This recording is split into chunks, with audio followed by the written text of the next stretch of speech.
Henri Siriani, architecte français, né au Pérou, donc s'est installé en France, très intéressant représentant de ce qu'on appelle le courant moderniste ou parfois le courant néo-moderniste. On emploie les deux pour signifier quoi? Pour signifier qu'il y a une continuité aujourd'hui, à la fin du XXe siècle, au début du XXIe siècle, de la grande architecture moderne, notamment celle qui est née au début du XXe siècle, donc avec Walter Gropius donc au Bauhaus en Allemagne, avec des architectes comme Le Corbusier, par exemple en France, ou donc Theo von Densburg. Donc un mouvement très connu par évidemment la volonté qu'il avait de créer une architecture absolument nouvelle, mariée à tous les nouveaux types de production, notamment l'utilisation du béton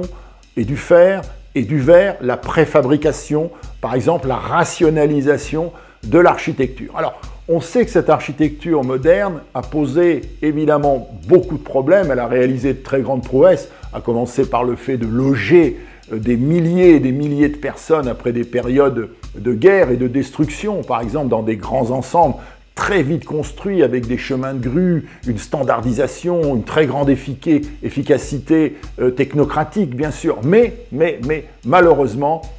au profit d'une architecture considérée par beaucoup souvent sans âme parce que purement fonctionnaliste. Comme on dit, hein, les 3 F, form, follows, function, la forme suit la fonction évidemment et ça nous donne des bâtiments souvent stricts, austères, ennuyeux, répétitifs, où domine l'orthogonalité, l'horizontalité ou la verticalité, la géométrie en tout cas. Alors que faire de cet hérissage? Et c'est là qu'intervient un architecte comme Henri Siriani, qui est quelqu'un un peu comme le dernier Oscar Niemeyer, donc le grand architecte brésilien, moderniste aussi, qui va mettre,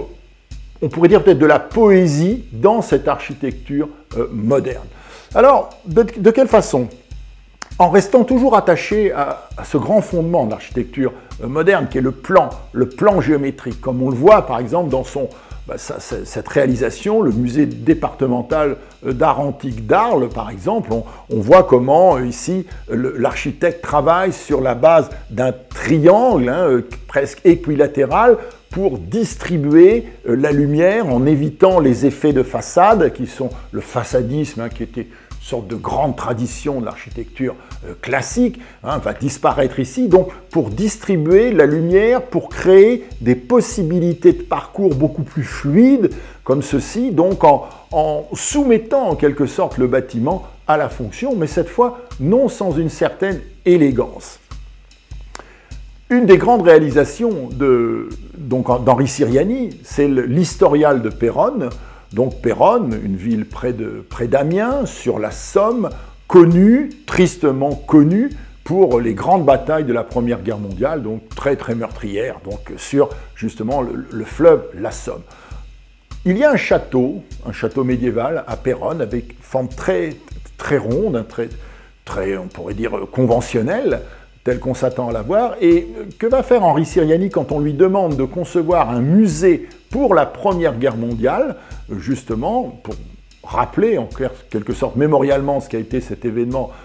traumatique, eh bien il va s'inspirer de cette forme ronde du château de Péronne, mais au-delà de ça, il va marier cette inspiration avec, en quelque sorte, sa très grande foi dans les capacités d'organisation spatiale de l'écriture moderniste en architecture. Et donc, on a ici la production en plan libre, sans façade, sans effet de façade, sur des pilotis, donc d'un lieu tout à fait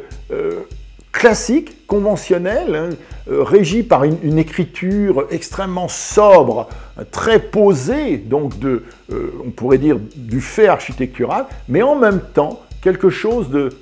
judicieux sur le plan de l'organisation spatiale, avec des plateaux, des décalages, une manière finalement de présenter dans ce musée les faits historiques de la Première Guerre mondiale d'une façon différente de ce qu'on avait l'habitude de voir, en évitant les effets de salle, en jouant plutôt sur les effets de plateau, de circulation, de fluidité intérieure, et tout ceci baigné dans un environnement naturel particulièrement, on pourrait dire, rapproché ici de l'architecture elle-même, avec un effet assez curieux s'agissant de cet historial. D'une part, le bâtiment a son autonomie, c'est le grand principe moderniste, le bâtiment est autonome, il ne tient pas compte finalement du contexte, il crée sa propre écriture, en quelque sorte, sa propre visibilité, mais dans le même temps, le paysage, en quelque sorte, vient répondre à ce bâtiment et le bâtiment s'inscrit dans le pays.